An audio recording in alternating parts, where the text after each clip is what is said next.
everyone. How are you doing? Let me turn up the volume. There we go. How are you doing? It is so nice to see you. Welcome, blessings. Hi. Hi. Wow. How you doing?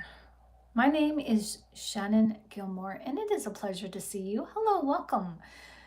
Welcome to Positively Spiritual. This is your place to be, your place where you want to find help, hope, healing, restoration. You've got it. Geek out on the videos. There's more than just lives here. There's shorts, there's videos, there's learning, there's lots here for you. So we're coming at you live right now, twice a day, once in the afternoon and once in the evening. Hi, Jeanette. Nice to see you. Welcome. Come on in. We are here at 1 o'clock in the afternoon and 10 o'clock in the evening, Eastern Standard Time. And each video is different, and each video is complex, deep. I mean, oh my gosh, today's video on forgiveness, wow. Wow, even I was stupefied. Wow, amazing, amazing depth of insight. And I have to say, from that video, brought in new people. So whether you're a regular listener, a regular watcher, or you're new to this channel, welcome. We love to have you. Thank you so very much for showing up and spending your precious time with us. This is amazing. You guys are helping this channel to be what it is. And I have to give all of you guys credit, because I would not be here if it wasn't for you. See, this channel is helping me grow too. I am growing along with you guys, and it's just amazing to see our little growth spurts every single day. Every single day we're gaining growth spurts. Like, this is freaking healing. We're doing it. You guys are doing it. So well done. Yeah. Be proud of yourself. Be empowered. You guys are going the distance. You're making this happen. Yeah, so it's baby steps. And it may not be, your life may not be where you want it to be yet. I say yet, because change is coming.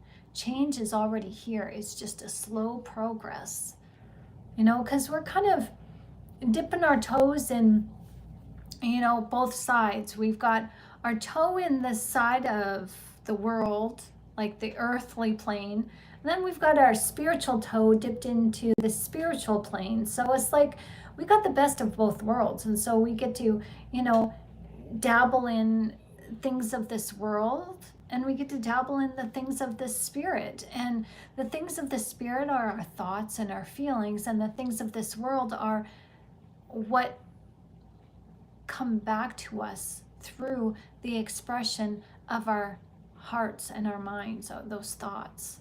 And sometimes they're negative, but even a negative is an experience. So don't cut your life off short yet. Like, don't say, oh, life sucks, and oh, God doesn't want me to be happy, and God doesn't want me to be prosperous, and God doesn't want to heal me, God has left me. No, that's a misunderstanding of what life is meant to be.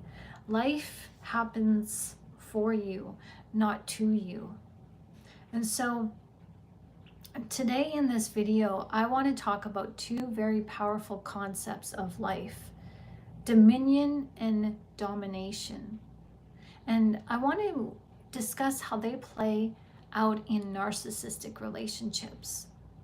When we think of the word dominion, we often associate it with leadership, self-control, and authority.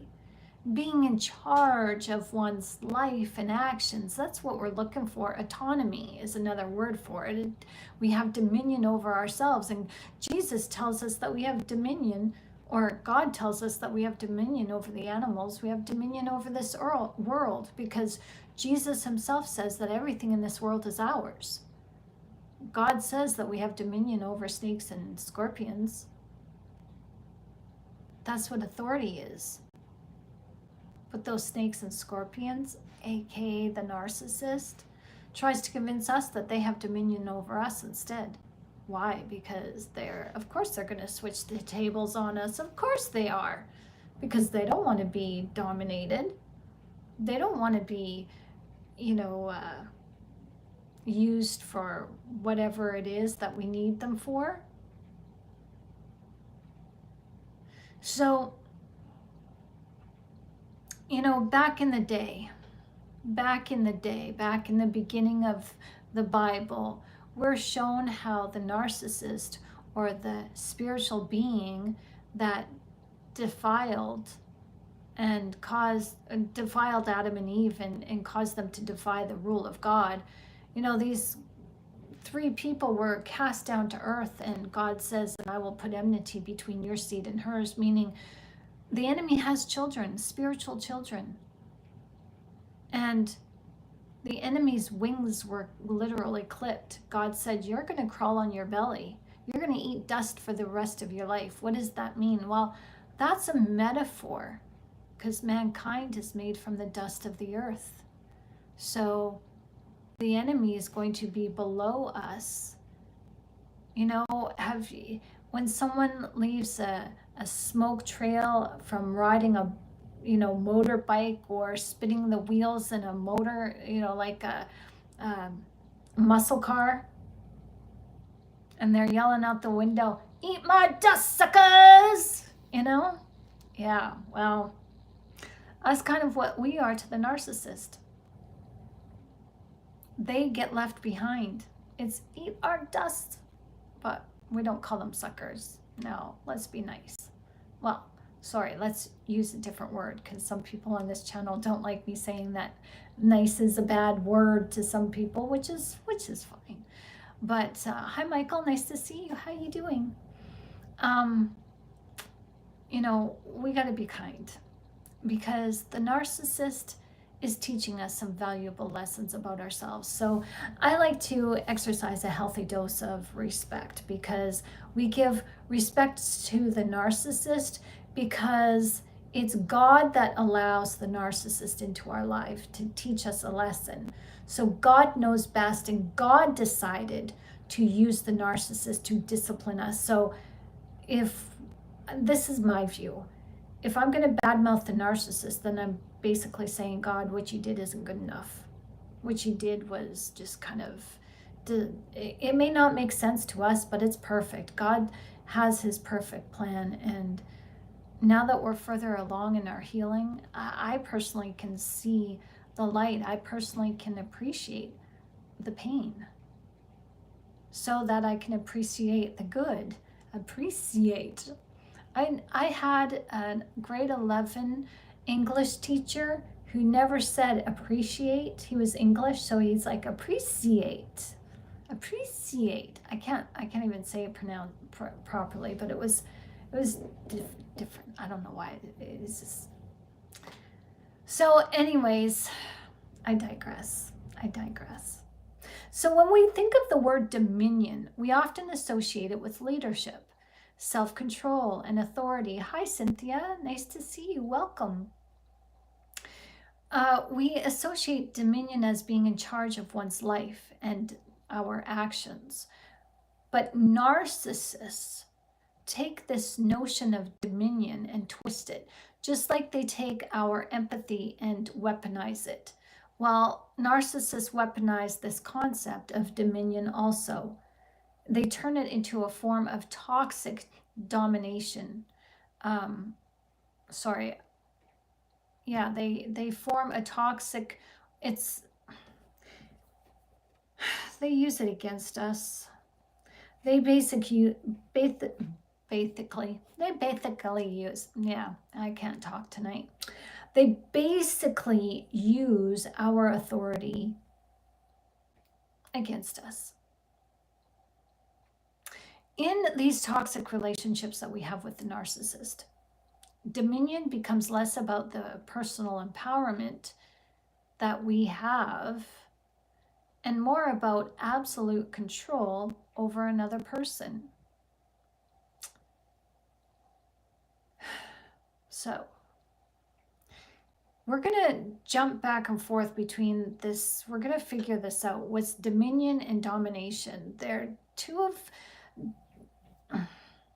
they sound familiar, and they are close you know, they are close, but they're a little bit different.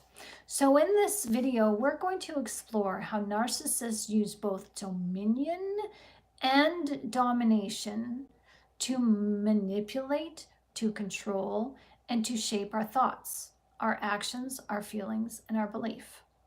We're going to uncover the psychological patterns they use to assert this control and the devastating effects it has on us.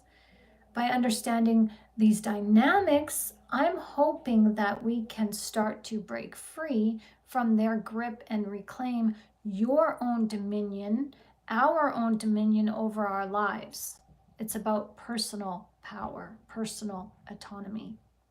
So if you're wanting to talk, or if you would like to discuss a certain topic with me that you want me to share on these lives, well, scoop me off an email, shannongilmore@protonmail.com. My email is in the description of this video and also in the description of this video channel. So just look for Positively Spiritual and click on all the links. You'll be taken to where you need to go. So I want to give out a personal shout out to all of you. Yes, all of you. I want to give you a personal shout out. Mwah. Thank you for donating to this channel. Thank you for making this channel what it is. Thank you so much for your continued support, because your donations help me to stay here twice a day. And that means something. You guys are showing me that this channel is of value to you. I'm just so overwhelmed by your emails that you guys send me, and the little chit chats in our group that you send me, the DMs, and you just tell me how valuable this and meaningful this channel is for you. Wow, I just want to say thank you. Thank you for giving this channel meaning. I couldn't do this without you guys. So thank you for your donations. Thank you for your support by spending your precious time with me. Thank you for commenting and sharing and supporting each other on this channel and on our Telegram channel. Thank you for sending me your questions, your comments, and suggestions. Thank you for just sharing with me, your links, the different insights that you guys have gained over the time of your healing and figuring this out. You guys, it just take my breath away, because I don't even have the words. I just feel so grateful and so honored to be a part of the club. Team Jesus. Yes.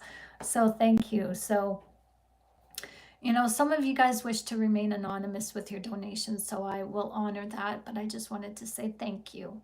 Thank you very, very much. I appreciate all of you. So let's get into this. The narcissist's desire for domination. Oh my gosh. At this core, domination is about control. Forcing someone to bend to your will, no matter the cost. This isn't about leadership, but it's about subjugation.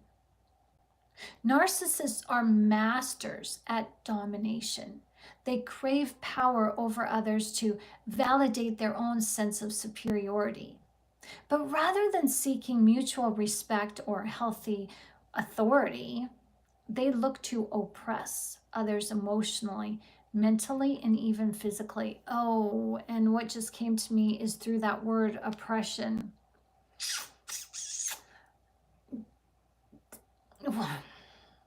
When you look, and maybe you won't see this if you haven't dealt with the spirit nature of demonic oppression.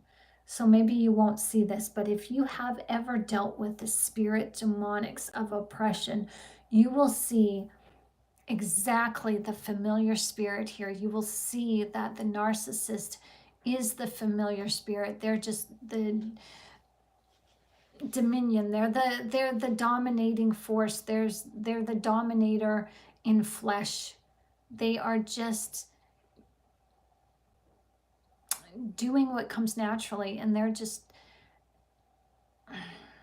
they don't do anything different than what the demons do.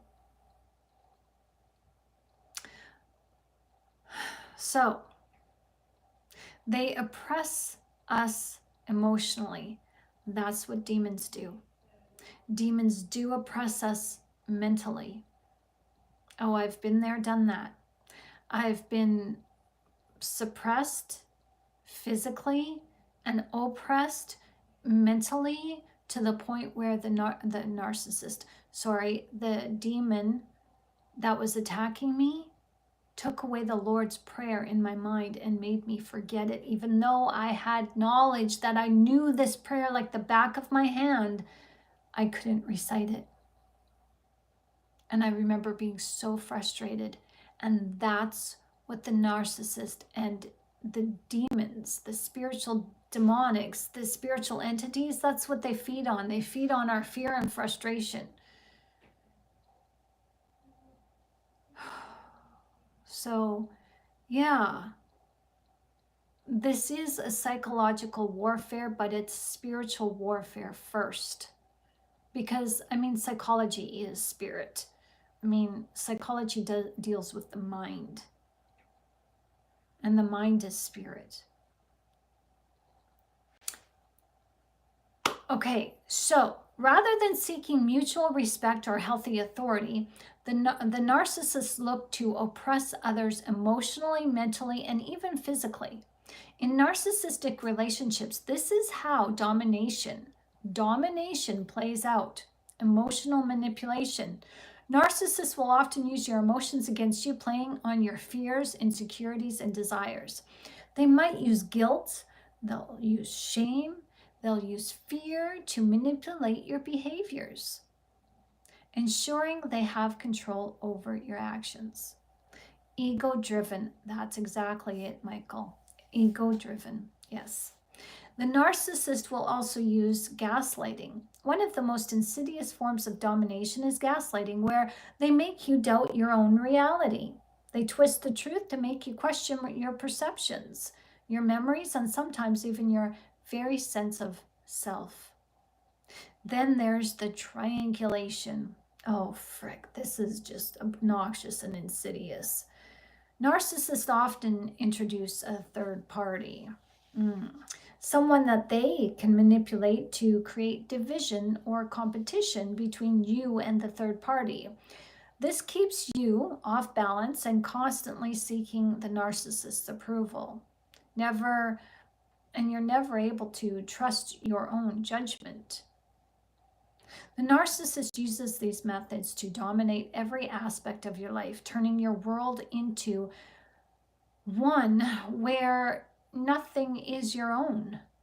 You are conditioned to respond to their very need, their every need, often at the expense of your own desires and boundaries. The illusion of dominion. Narcissists, now we're getting into, we just covered domination. Now we're covering dominion. Dominion is something that is, for the narcissist, it's not in the healthy sense. It's more of overpowering, empowering them, overpowering you. Narcissists crave dominion, but it's distorted.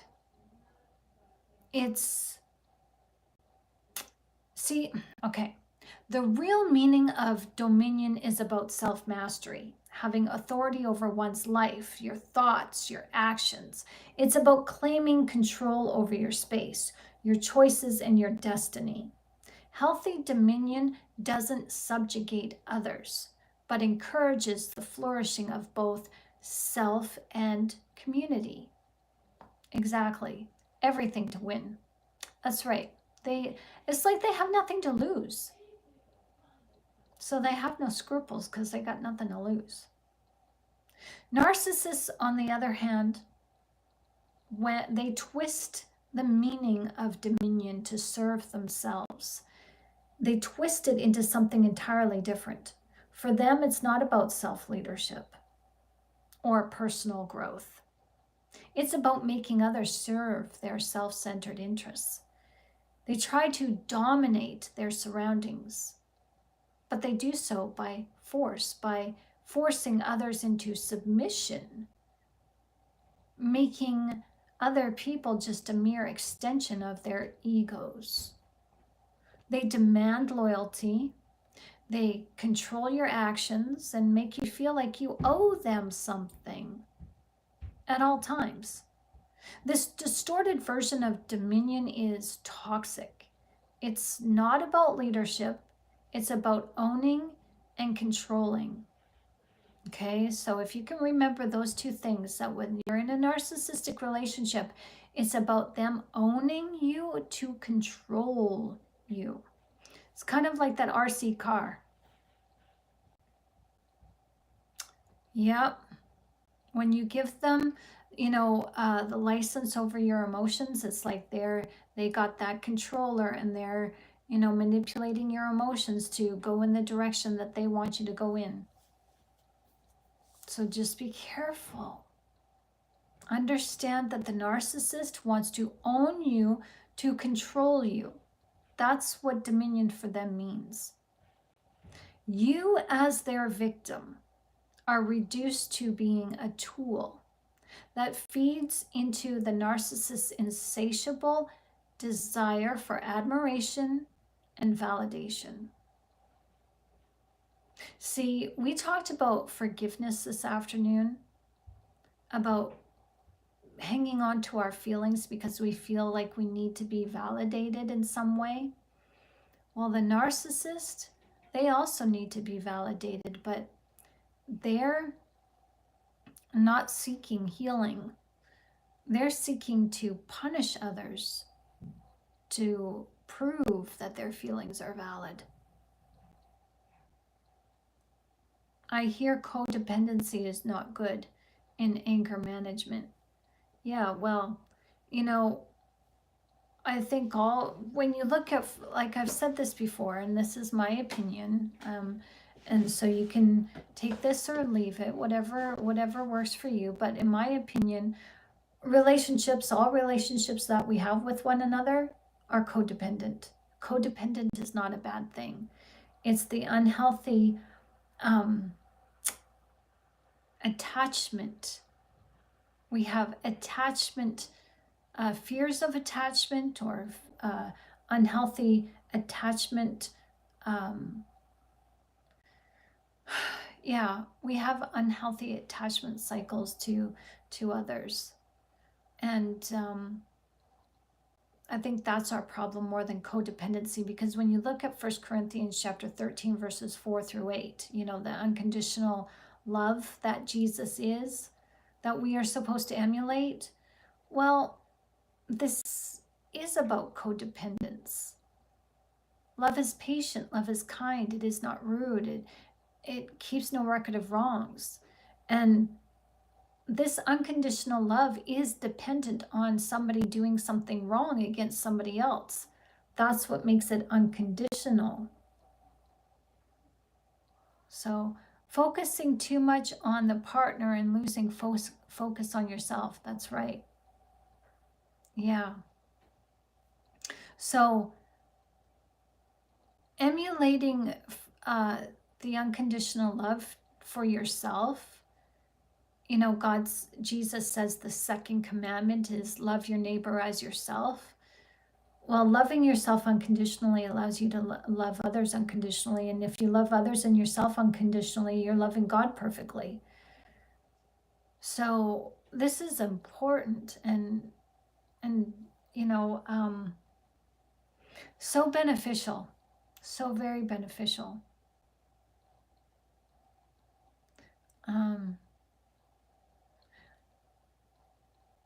But easily I can be more focused on me or God.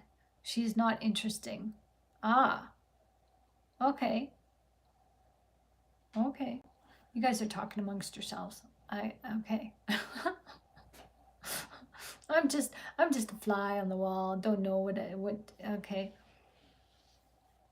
Oh, you got some crystals. Ooh, cool. What kind of crystals did you get?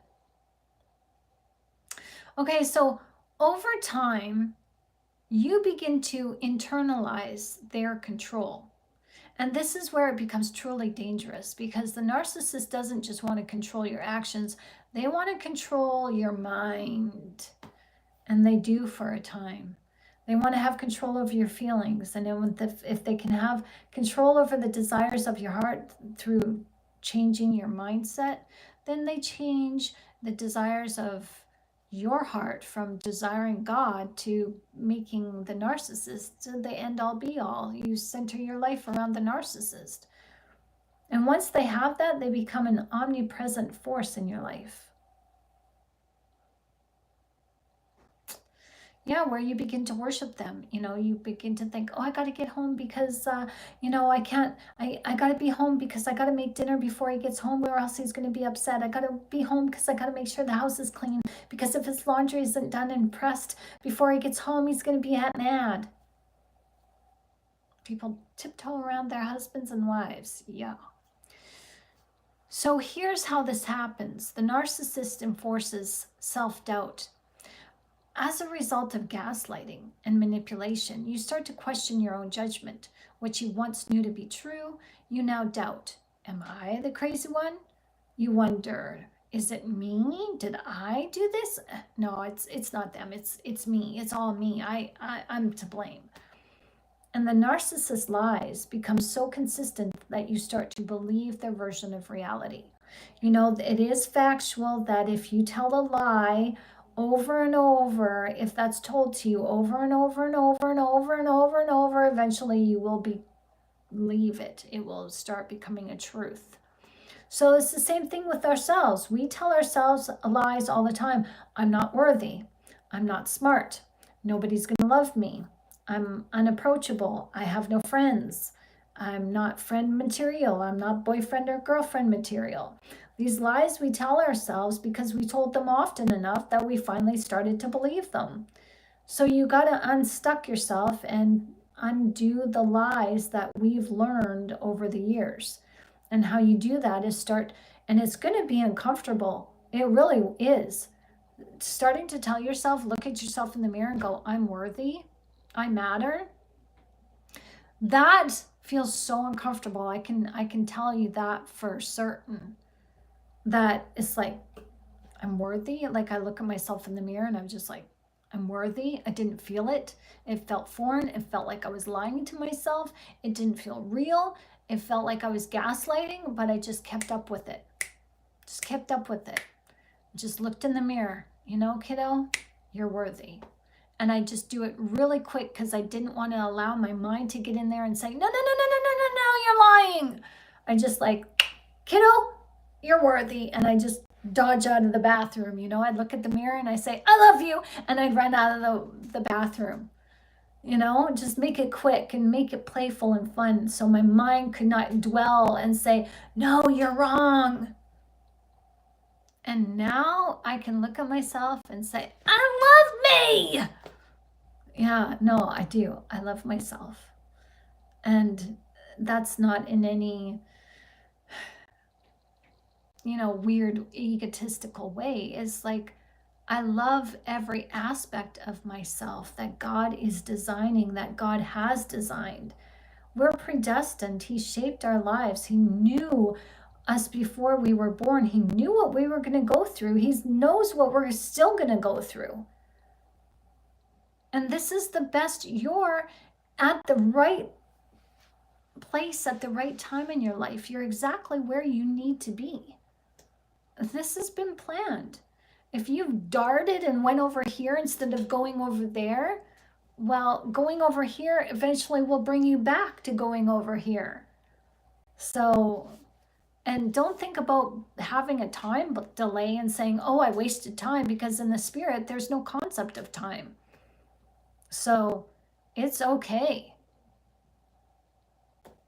So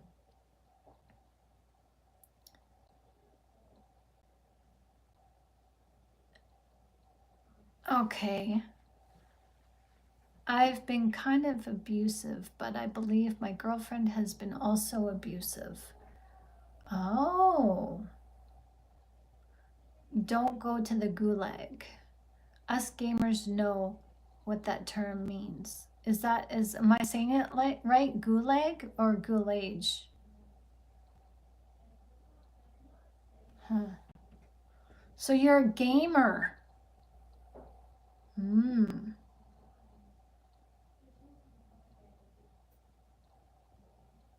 Interesting. What games do you play?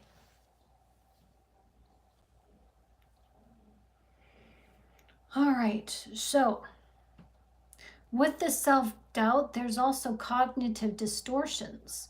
The narcissist introduces distortions in your thinking like victim blaming and guilt tripping, which rewire your brain to believe you are the problem in the relationship when in reality, it is the narcissist's manipulative behavior that is to blame. Goulash.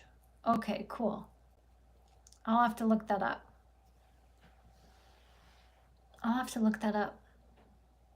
So how long have you guys been together, Michael?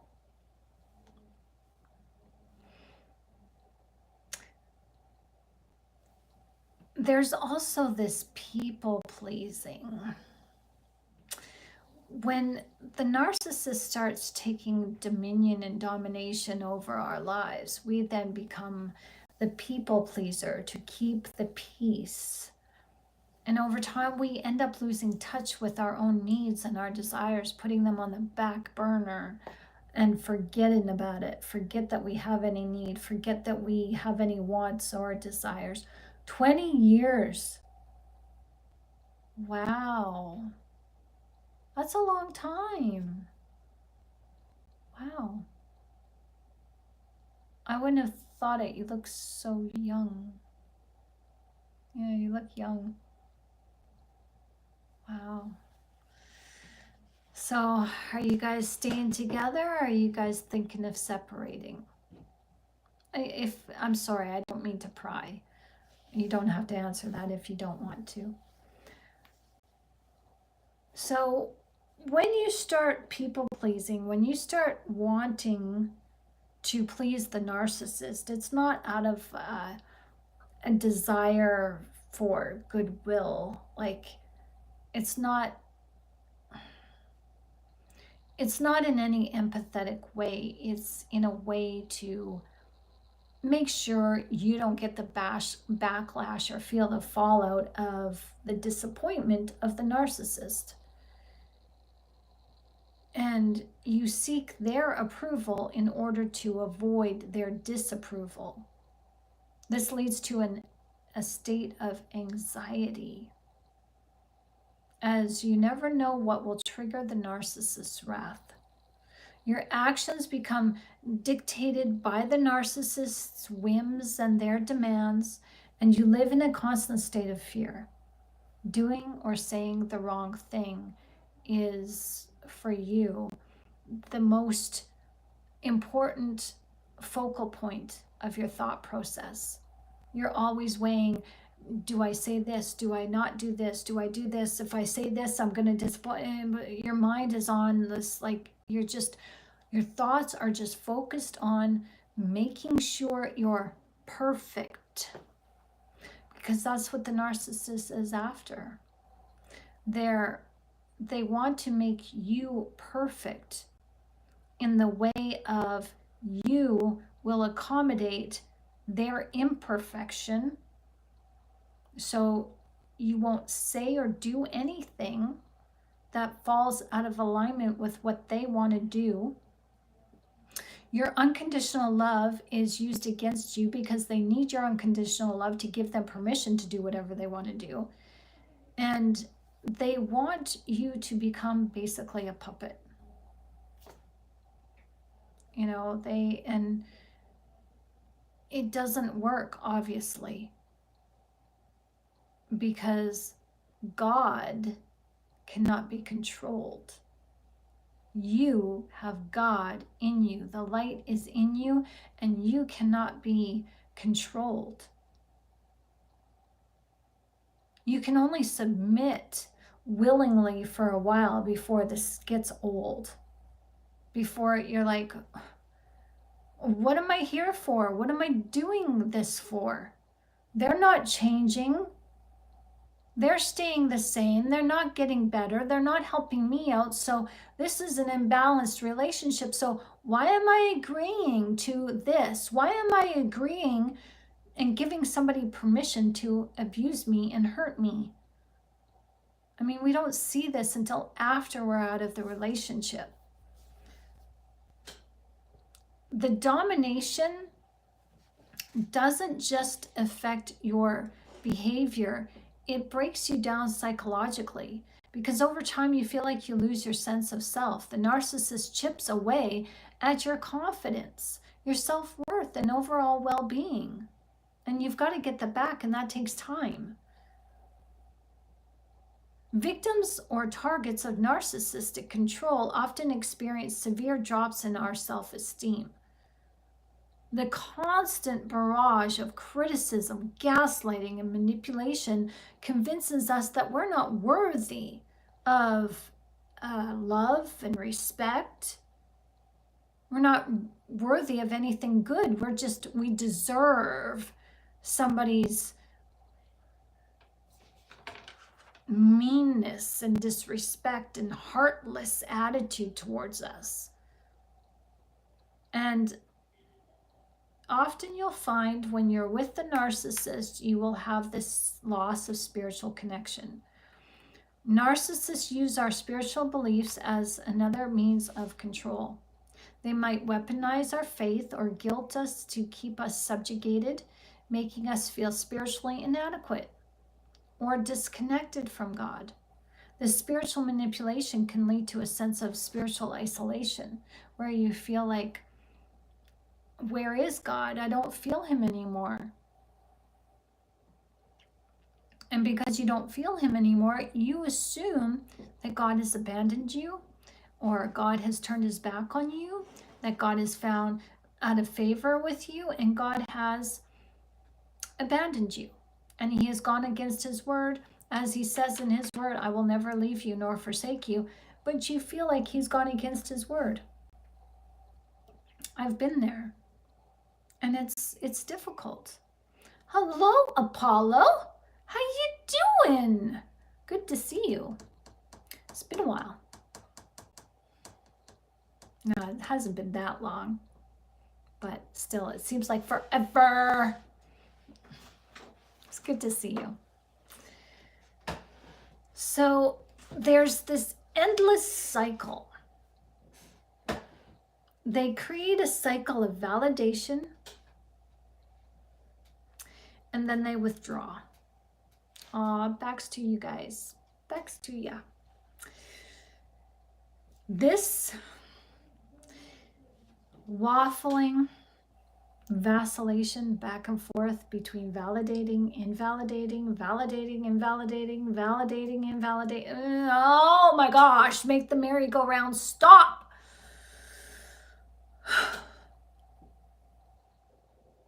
I know you guys have been through this. And it freaking plays. It's not even mind games. This is just how the trauma bond starts. And this causes you to constantly question whether you deserve to be treated well, even though the narcissist's behavior is the problem. You believe that you're the problem. Love's back to you guys. See, we get trapped in a loop of mental and emotional chaos. And we're unable to break free because we've been conditioned to think that this is normal. We've been taught how to think, not what to think. And we've been taught that this is normal. The narcissist teaches us not to think for ourselves, but rely on the thoughts of others. And then it's our fault for thinking the things that we do. We're just following the narcissist's lead and they punish us for that.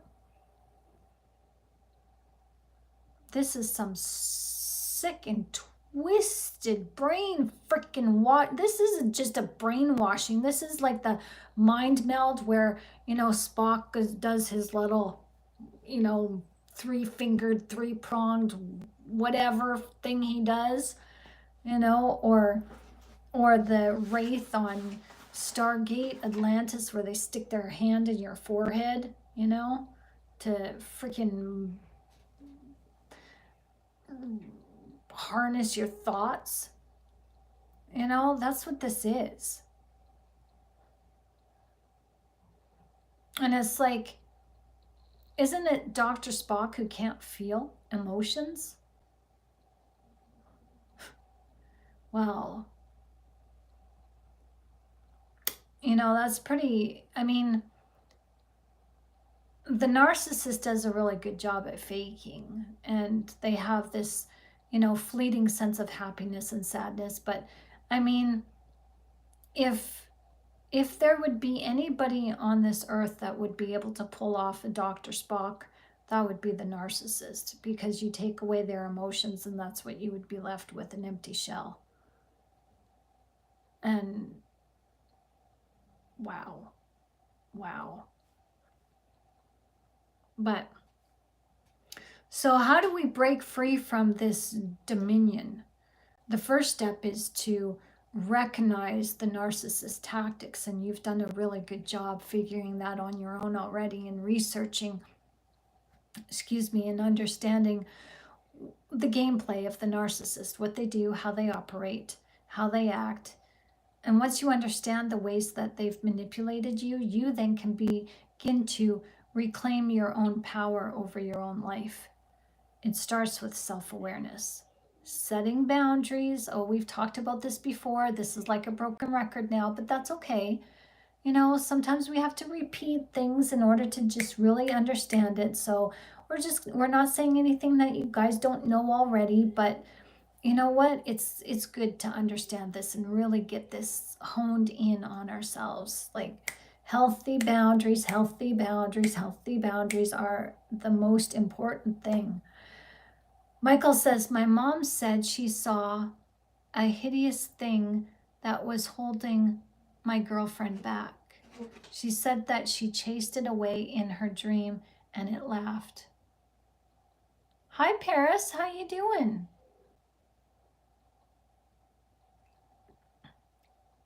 Michael says they're a bunch of square bears. Wow, that's interesting, Michael. You know, because I believe it. I believe your mom had a true dream. Loves back to you. You know, we've talked about how narcissists have demon attachments, and yeah, that's, you know, your mom's not wrong. Your mom's not wrong. So, set some boundaries. Refuse to allow them to dominate your mind, your emotions, and actions any longer by taking control of your thoughts, taking control of your feelings. We talked about that in our live this afternoon about forgiveness. That was a powerful video there today. Whoa. Lots of deep insight, deep information. If you guys haven't listened to that, may I encourage you to listen to it, because wow. It's about understanding who you are. You know, God is omniscient, right? He's all-knowing. And when you think about it, we're of the divine. So it makes sense that we should know ourselves. We're allowed to know who we are. God doesn't keep that a secret from us, but yet we are ignorant to ourselves. Why? Because the narcissist wants us ignorant to ourselves, because if we were knowledgeable about who we were, we would be exorcising demons, casting out those demons in the narcissist. We would be raising the dead, healing the sick. Oh yeah, we would be performing miracles to protect, serve, and defend the kingdom. Oh yeah. So yeah, I was rebellious. Yeah, me too. We all are. And you know, I don't think that's a bad thing. because the rebellion that we got to explore. We're allowed to explore. And the Bible says that everything is permissible, but not everything is beneficial. And that's what we find out in our rebelliousness. We find out, like, gee, I won't be doing that again. It's funny because I was thinking about that today. I was thinking about, as I went for my power walk, I was thinking, God, I have been so defiant and so sinful in my life. And you're still loving me. And it's like, yeah, I had to sin in order to know not to sin. You went against what your mama said. Mama said there'll be days like this. There'll be days like this, Mama said. I don't know the rest of the song. So remember your worth. Okay? Healing is just about remembering who you are. I like that song too. It's a cool song. And remembering who you are helps you to rebuild your confidence by practicing self-love and self-care. And when you do that, then you can reassert your control. You take back your control over your thoughts, your decisions, and direction. You learn to trust yourself again. And then you get to maybe even make new friends, reacquaint yourself with old ones, or connect with your support system of friends who you trust, and you find connection, you find solidarity, you find backup, you find your peace by other people encouraging you to just be you.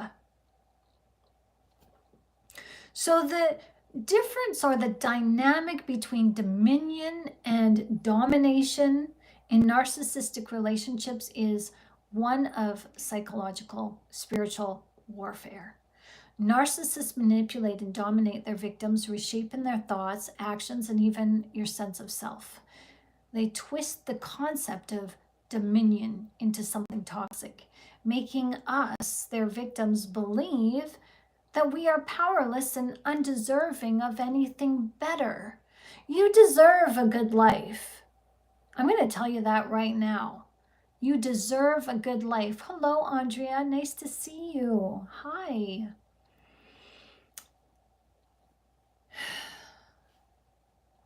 You deserve to have the best of everything. And I mean that.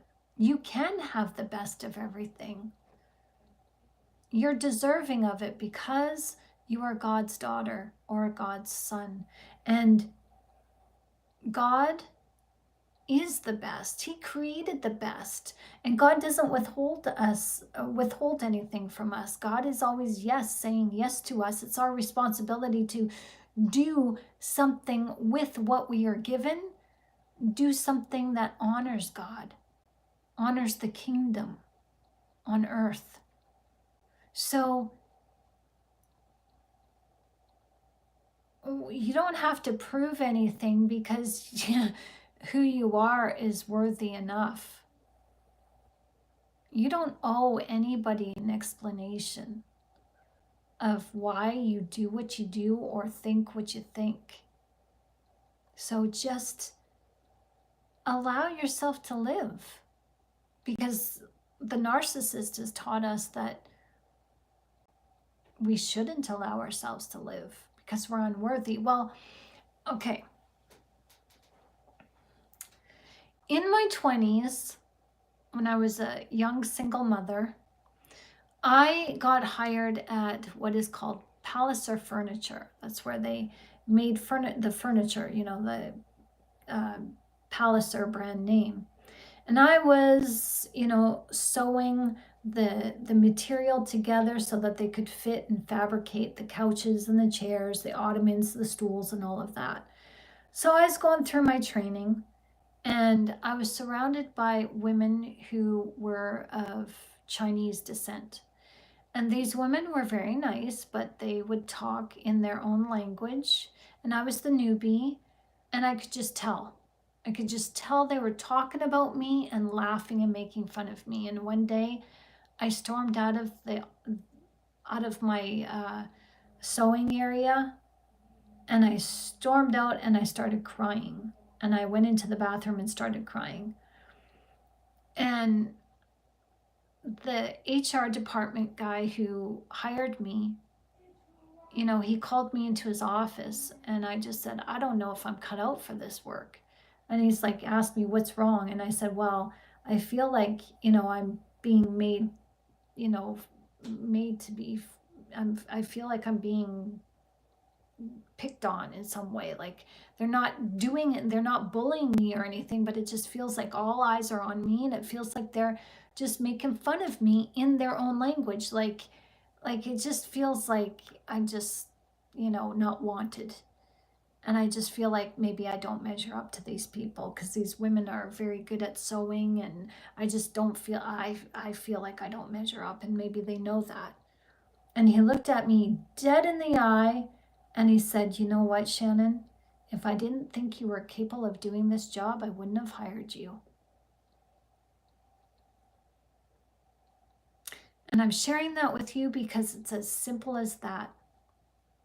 If God did not think that you were capable of fulfilling this holy duty of being God's soldier, he wouldn't have had you born of this earth. He would have kept you close to him and no, you're not ready yet. But God created you. He knows you. He knows you're very capable. And it's just about belief. That's all this is in life, is believe in yourself. Excuse me.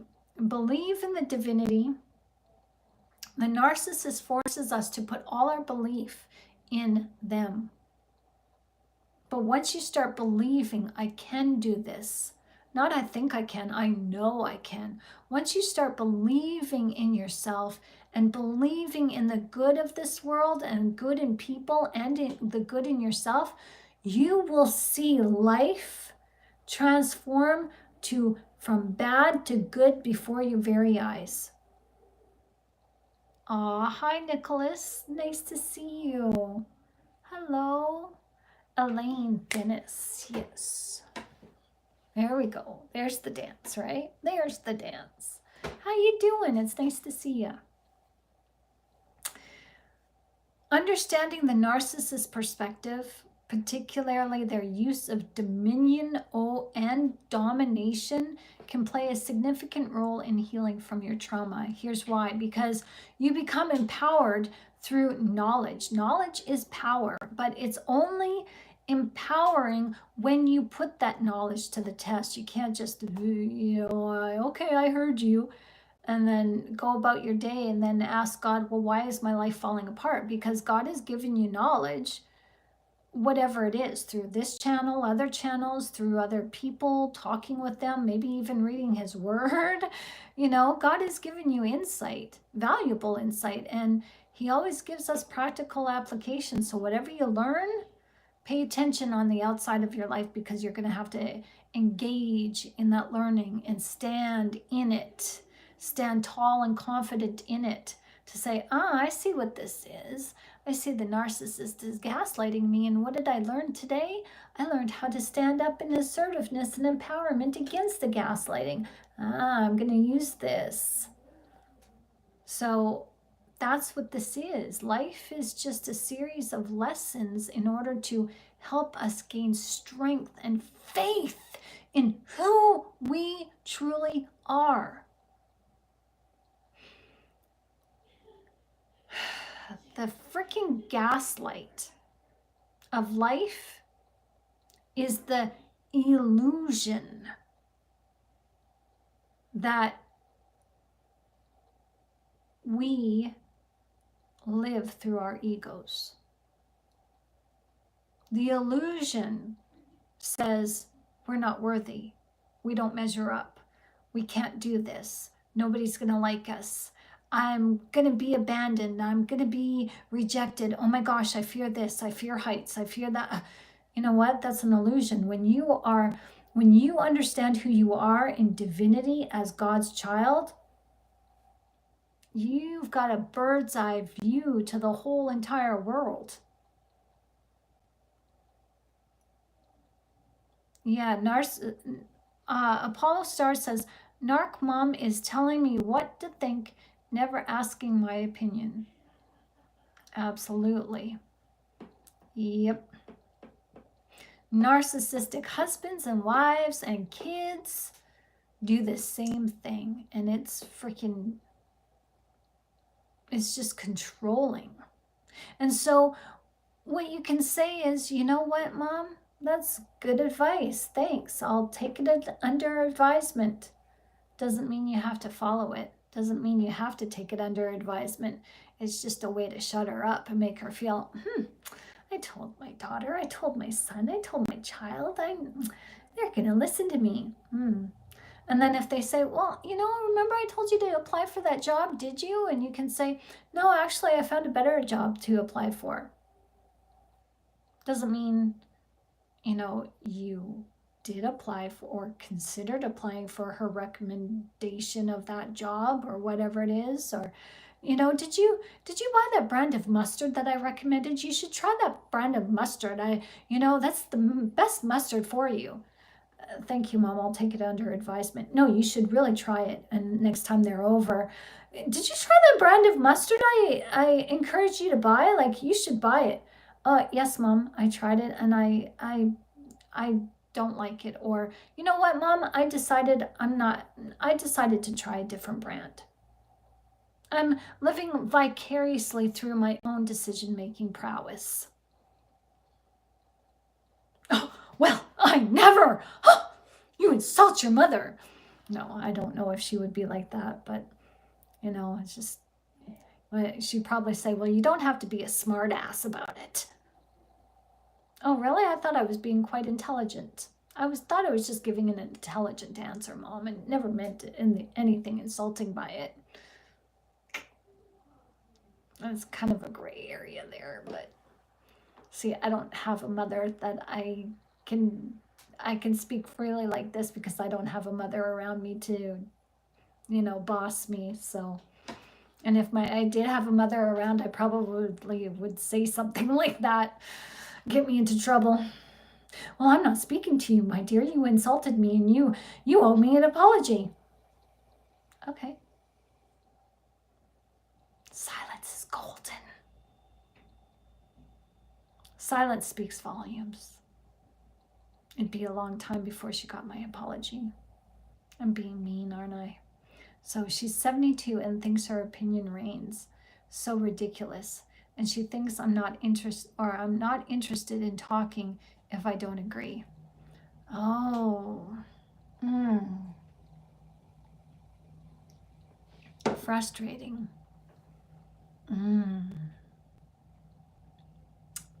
Do you live with your mom? If you're around your mom a lot, okay, I'm going to share something with you guys. If you're around the narcissist a lot, say they're a spouse or you live with them, get your earbuds, put them in when you're with the narcissist and listen to some music or something and pretend that you don't hear them. Don't engage with them when you're in the same room. Just, pretend that you're listening to music and bob your head and whisper or sing la la la la la la la la la la la la la la la la. Or you can go, and they're saying something and you go, what was that? What was that? I can't hear you. What was that? And then you put your earbud back in your ears and you just pretend that you don't hear them. I've done that. I've had to do that for my own peace of mind. And eventually the narcissist stops engaging in conversation with you at the most inappropriate times, or, they just stop having conversations with you altogether. So, she just calls. Oh, okay. well, then that's a different story. Do you have to pick up? It's up to you. So you can say, if you're on a phone call with your mom or a narcissist or anybody that you don't really want to talk to because they like to hog the conversations, you can say, you know what, I've got 5 minutes. I'm sorry. I'd love to talk to you more, but I really have somewhere to be, so I only have 5 minutes. So let's sit down and talk, and I've got 5 minutes, Mom, you know, and see how, and clock it, you know, and okay, Mom, I'm sorry to interrupt you. Can we finish this conversation at another time, because I really do have to go. Be assertive. That's the only way you're going to win, is being assertive and showing your mom that you have a life.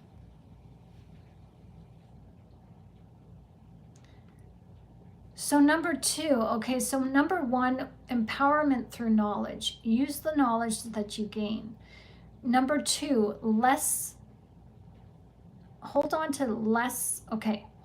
to self-compassion and let go of the self-blame. Narcissists often have a way of making us feel guilty, confused, and responsible for the abuse that they do to us. When we don't understand their methods, we tend to internalize these feelings and believe that we somehow deserved the mistreatment. But when you understand the concepts of dominion and domination, you begin to separate yourself from the guilt and the shame that often accompany narcissistic abuse. Big bird don't eat dead victims. What does that mean? Michael, don't. Big Bird from Sesame Street, is that who you're talking about? Don't. No, Big Bird is my best friend. I like Big Bird. He doesn't make me cry. All right, so number 3 is breaking the trauma bond. How do we do that? That's very difficult. Big Bird in this pic is the narc. Okay, but does it have, can it be Oscar the Grouch? Why Big Bird? I'm just teasing. It's okay. Okay, so breaking the trauma bond is, it's very difficult, because you have to, this is like your brain is chemically bonded to the narcissist. So you're chemically addicted. So once this termination of the relationship happens, it's like your mind just goes into fear mode, and it's into starvation mode, and it's like lapping up, trying to grasp at every avenue to grasp and remain hold of the narcissist. So having a deep understanding about who the narcissist is, what they try to do, that will help you to remain no contact and stay vigilant in breaking the trauma bond by doing things for yourself. Have your mind focused, instead of on the narcissist, have your mind focused on you, on yourself. Narcissists typically alternate between idealization and devaluing, and this keeps us in a state of emotional confusion. So we have to break this pattern by seeing it for what it is. Understanding the science behind it helps. Understand the demographics of the narcissist and what they do in creating the trauma bond also helps. This, because you learn to see the narcissist for who they are. You learn to see that the emotional manipulation was designed to keep you hooked. Once the manipulation tactics are understood by you, you then learn to detach emotionally from their control. You break the cycle of seeking their approval. You break the cycle of seeking their validation. Hello, Resista, how you doing? The realization was absolutely horrifying, wasn't it? Yeah. Yeah, it was. It doesn't feel good, but when you that's where you practice radical acceptance. You've got to accept the narcissist for who they are. And this shift allows you to regain your sense of self and reconnect with your own values again. This is a crucial step in your healing. This also clarifies the path to recovery. When you see how narcissist uses domination, it helps you to take necessary steps to protect yourself and prevent further harm. This means recognizing your need for boundaries and where you don't have any in place. It's about self-empowerment. The more you understand the more manipulation, the more equipped you are to stop it from continuing, because you have that power. Nobody else can do this for you. You have to step up to the plate in your life and voice your needs and say, no, no more. Okay? Dominion is rooted in the narcissist's deep insecurity that shifts your focus from fear to anger to empathy. Your empathy is used against you. You ignore the self-empathy that you can have for yourself. You end up ignoring yourself and funneling all the empathy that you have, you give it to the narcissist. Now, it's not for you to excuse their behavior. That's not what this is. God's got something in store for them. God will hold the narcissist accountable. This is about achieving healing for yourself through detachment of the emotional turmoil that they created within you. They did this. And the ultimate goal is to take you away from God. God is a jealous God, so he pulls you back. But don't think that in pulling you back, there's going to be hell to pay, and God's not going to call you into account. God is going to call the narcissist into account by saying, hey, you took my child away from me. How dare you? How dare you? You thought you could undermine me? You thought you could steal my child away from me? How dare you? Look out, because there's wrath coming for the narcissist. So all this helps you to heal your inner self by going inwardly. Yes, amen. Thank you, God.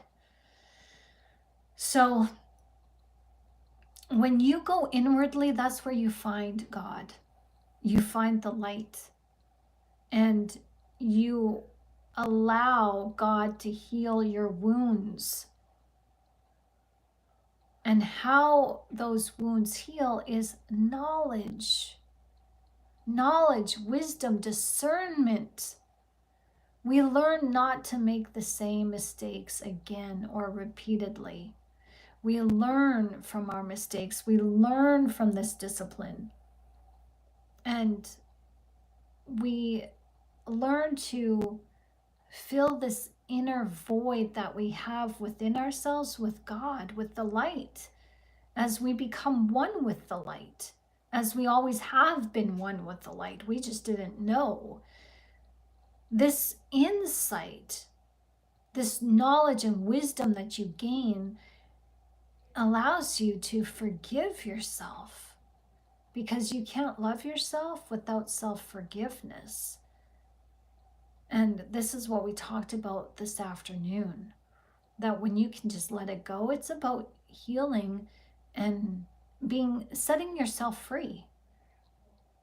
And it's about understanding that you're worthy and you don't need to feel validated by somebody else, and certainly not somebody who doesn't even value their own lives. See, life is precious. Life is something tangible, but it's also a personal experience that you can't see. It's something that you feel and you sense. And this life, it's something bigger than all of us. And on earth, when we experience life, we think it's monumental, the things that we go through, but this is the pale understanding of what is on the other side in heaven. This is just a small little blip. This is just a little in, like a happiness elation, like when you break out in laughter and you're and you can't, your cheeks hurt, your stomach hurts. Well, think of what it must be like on the other side, and all we get is just a little a little bit of a of experiencing the spiritual nuances of life. Like we don't fully grasp the concept of what it really means to be alive. But to understand what it means to be alive, we have to understand what it means to be dead. And that's what we are learning with narcissistic trauma. We are learning what it feels like to be separated from God, separated from ourselves, and to be separated from the light. We're not separated from the light, but we experience it as if we were separate from the light, so that we can say, okay, I'm choosing the light. And we learn through knowledge and understanding what it's like to be dead even though you're alive. When we're so caught up in our turmoil and we're unforgiving and we grab a hold onto this resentment and these feelings of unworthiness, we don't understand, but we are, through our feelings and our negative thoughts, we are actually mocking God, because God will not be mocked, because God is truthful. But our feelings that we're feeling, these negative feelings, are attached to the enemy. And we're basically, by holding on to these feelings, we're calling God a liar, where God says, I will never leave you nor forsake you. I love you with an everlasting love. And we're like, yeah, prove it. It doesn't feel like you love me. Well, of course not. God does not love the ego. And that's who we are identifying with. So we talked about this today, that we stop identifying with the ego. We stop identifying with these negative feelings, and we learn to face these feelings. Because nobody can hurt you unless you give them permission. Your feelings cannot hurt you if you do not validate those feelings and give them permission. It's time to have dominion over your feelings. It's time to have domination over your feelings. And because we don't, we then automatically, unknowingly, give the narcissist dominion and domination over our feelings. And that's been our problem. So when we learn to heal, we learn to become master and commander over our own souls, over our own persons. Wow, that's kind of deep. So the resistor says they are pointless in everything they do, including hurting your feelings, so don't bother feeling it. It was fake, all fake. Yes, you got it. God told me a few years ago that negativity is not real. It doesn't exist. And that's true. When you are standing on the side of joy, when you are living in joy through and through, all you do is think in joy. You've got joyful thoughts. You have joyful feelings. You're focused on joy, who is Jesus. Jesus is your joy, who is your strength, right? When you're focused on Jesus, you can't be focused on the enemy. So the enemy doesn't exist. He's gonzo. Bye-bye. So that's pretty empowering. So understand that the reality is we are of the divine, and we can't change that. I mean, you can if you want to, but God is not going to leave you unless you tell him to leave. And that's what the narcissist did through their actions. They chose for themselves how they want to live. And God is coming back, and he's giving us a chance to turn our hearts, come up out of the world. Coming up out of the world means also coming up out of the world of how the world thinks and how the world feels. The world is negative, so the world thinks negatively. The world feels negative things, so we come up out of those negative thoughts and those negative feelings, and we live a different way. And then the world becomes non-existent to us. It doesn't exist. Because we have power and dominion over the world, because the world caters to us when we know ourselves. Ooh, pretty cool. Well, it makes sense, because Jesus says, I give you authority over snakes and scorpions, but don't lord it over them. Just rejoice that your name is written in the Lamb's Book of Life. Pretty powerful stuff. So on that note, I'm going to say goodnight.